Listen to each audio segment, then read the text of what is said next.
The Newcastle card on Saturday kicks off with a Group 3 Chip Chase Stakes, and I think this is going to be one for our Jonathan. We know he loves soft ground. He won an Ayr Gold Cup on just such a surface. He's won in France in holding conditions, and he stays 7 furlongs as well because he's won over that trip. So I think he's got all the attributes for success here. He's going to love the ground, he's going to stay very well, and he's going to be very strong in the final furlong. Slight concern, there's a small field, so we don't know if there's going to be a lot of pace on. A good strong pace would help our Jonathan. But I think when the going gets tough in the final furlong on this very, very testing ground, he's going to get going and he's going to win the Chip Chase Stakes, the Group 3, the first race on the card, our Jonathan.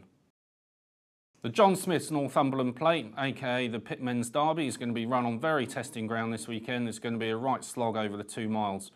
Which horse do we know is going to be favoured by that? Well, Ile de Ré, Donald McCain's horse, won the Chester Cup last time in very similar conditions. It was so soft at Chester last time they couldn't even have the stalls ready. They had a flag start. Didn't seem to bother him at all. He came through and won the race well. He's up 12 pounds here, so that's going to make life tougher. But we've already seen with Donald McCain, he's a dab hand with these flat horses. He's been brilliant with Overturn at pitching him into races like this. He looks as though he's got another flat star on his hands with Ile de Ré. 2 miles on soft ground, absolutely ideal for this horse. There's more to come from him. He can defy the 12-pound higher mark and become the first horse since a TiVo in the 70s to do this double, win the Pitmen's Derby and the Chester Cup in the same season. The Criterion Stakes at Newmarket could have seen the return of Richard Hannon's Harbour Watch. However, he misses the gig, but the Hannon team still have a good chance with Lebrano.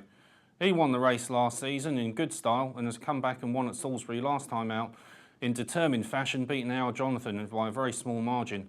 This is a horse that's very hard to get past on his day. When he hits the front, he's very, very hard to overcome.